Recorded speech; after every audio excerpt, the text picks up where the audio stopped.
네, 대학원생 여러분들 안녕하십니까. 오박사의 공연예술 이야기입니다.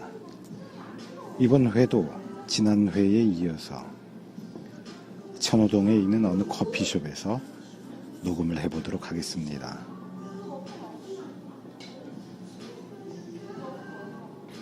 이 커피숍의 환경의 여러 가지 요소들이 음악이나 주변의 대화들, 또 주방의 소음, 이런 것들이 저희 녹음에 결합되어서 어떤 새로운 맥락을 형성하게 되는지, 아니면 어떤 의미를 형성하게 되는지 저 스스로도 궁금합니다.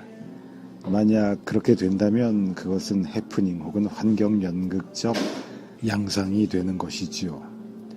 만약 그렇지 않게 된다면, 의미를 획득하지 못하고 아무런 맥락도 형성하지 못한다면 그냥 공연의 요소를, 퍼포먼스를 방해하는 잡음에 불과하게 될 것인데, 그래도 이렇게는 합리화해 볼 수 있겠습니다.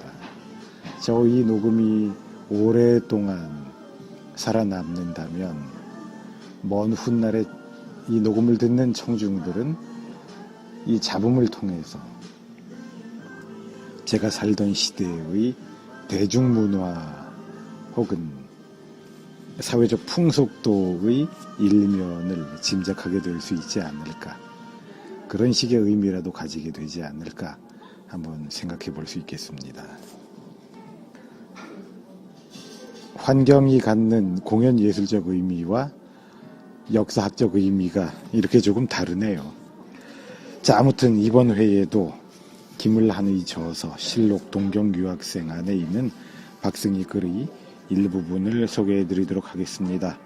제목은 촛불을 켜놓고 연극을 해입니다. 촛불을 켜놓고 연극을 해. 초일의 수입은 겨우 130원이 되었다. 그래도 단원들의 기분은 형언할 수 없이 좋아서 그날 밤에는 다 같이 무대 위에서 다과로 환성을 울렸다.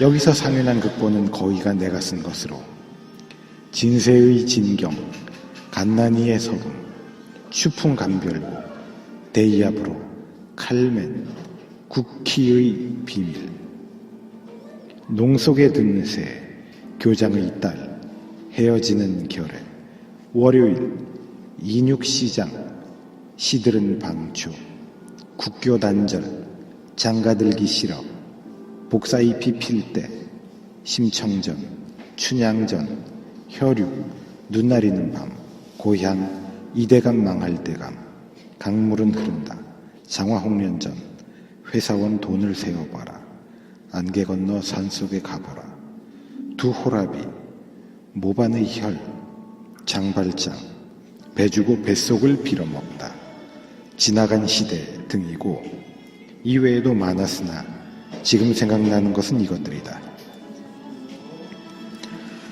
김기진의 목장의 형제와 다른 분들의 것도 몇 편이 있었다.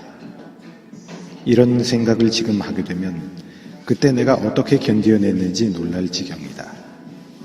그러나 지금은 그 정열이 어디로 가버리고 추한 노골이 된 것만 서럽게 여길 뿐이다.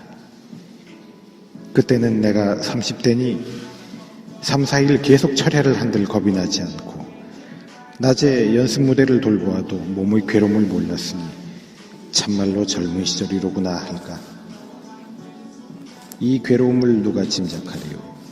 아침에 일찍 나와 극본을 먼저 찾을 때 내주는 것이 무상의 기쁨이었지만 약 한 달을 지내고 나니 그때는 저급한 손님은 없어지고 그래도 식자 계급 손님이 많아졌다. 그러나 이런 사람은 얼마 되지 않는 관계로 이때부터 수익 때문에 골치를 앓게 되었다.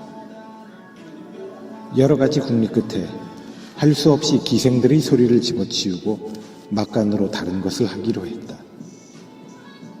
나는 국악계의 선배이자 선생인 하규일옹을 찾아 우리나라 고전무용을 무대에 올리겠으니 어떤가 그 소견을 물었더니 참말로 좋은 생각이라 하면서 제일 먼저 춘향무를 올리도록 권하였다. 그때 나는 춤이 만들어진 시대와 형식 등을 알았고 그동안 이 춘향무를 함부로 추어왔으나 이것도 역시 무대장치가 필요한 것을 들어서 알았다. 나는 들은 대로 배운 대로 금색을 띄운 장치를 하고 선생의 소개로 기생 신모를 소개받았다. 이때는 지금과 같이 무용연구소나 고전무용가가 없었기 때문에 자연 기생이나 짐작하는 까닭에 기생을 정한 것이다. 과연 무대장치와 산뜻한 의상이 조화되어 가락에 맞추어 나부끼는 폼이 과연 춘향무답다. 손님들은 열광적으로 박수를 보냈다. 우리의 첫 시험이 이처럼 성공하였고 연속하여 프로가 갈릴 때마다 반드시 춤의 종목도 변하여 다음은 칼춤, 승무 등이 모두 기원과 누구의 안무로 시작된 것을 따져 그때의 장안대로 장치를 하였던 것이다. 우리는 1년 동안 연극을 상설하게 되었으니 번역극만으로는 할 수 없고 앞으로는 될 수 있는 대로 창작으로 해보겠다고 하였으나 극본이 나올 곳이 없고 또 창작극을 만들기까지의 그 노고가 여간이 아니기 때문에 할 수 없이 자연 번역극이 오르게 된 것이다. 동시에 관객의 구미에 맞도록 이리저리 애를 썼다. 어쨌든 손님이 오는 게 문제라 여러 사람이 말이 한번 유행가로 연극을 만들어 보자는 것이다. 이리하여 유행가의 시들은 방초 등을 쓰고 또 번안극으로 대합으로라는 것도 써보았더니 과연 손님은 왔다. 그러는 한편 대외로 극본을 물색하였으나 없기도 하지만 당장 우리 무대에 올릴 마땅한 것이 없었다. 점점 극본난이 시급히 닥쳐오나 선우책은 없고 나 홀로 애를 쓰고 짜내지 않고는 안 되었다. 가을에는 홍노작 편극으로 이광수작 개척자와 재생, 무정 등을 상연하여 간신히 무대를 유지해 나갔으나 경영난으로 여전히 신음하였다. 그래서 별 수 없이 일반 대중을 끌어들이는 재미있는 연극을 찾아내기는 하였다. 그러나 시간이 없는 나로서 여러 가지 책을 읽어볼 수도 없고 사실 줄기차게 쓰는 것이 큰일이었다. 이때 전무 이서구는 사임하고 새로 김을한이 전무로 취임하였는데 이분은 20대 청년으로 혈기왕성한 분이었다.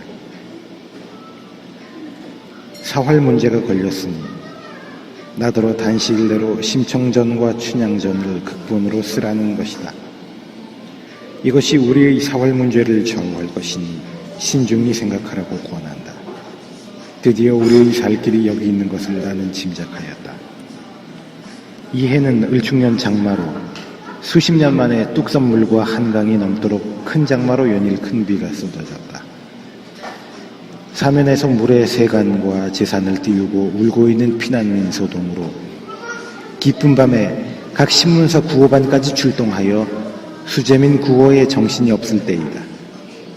그러나 우리 극장은 쉬지 않고 연일 공연을 계속하였다. 연중무휴란 선언에 의하여 충실할 뿐인데 어느 날에는 손님이 7분이다. 전기도 아니 오는 날 밤이라 빗소리만 요란하여 참으로 처량했었다. 촛불을 무대와 객석에 켜놓고 연극을 하는데 너무 손님이 적으니 극장 앞에 있는 사람이라도 무료로 들여놓고 연극을 하잔다. 할 수 없이 그렇게라도 연극을 하였는데 그 옛날 이야기를 아는 사람은 아마 알고 있으리라. 그때 영화관 같은 곳은 물론 하지도 못하였다.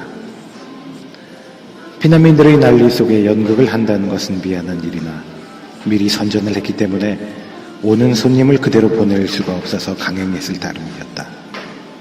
그 뒤로 물난리에 손님은 더욱 줄어들고 이 난관을 파헤쳐 나갈 도리는 없었다.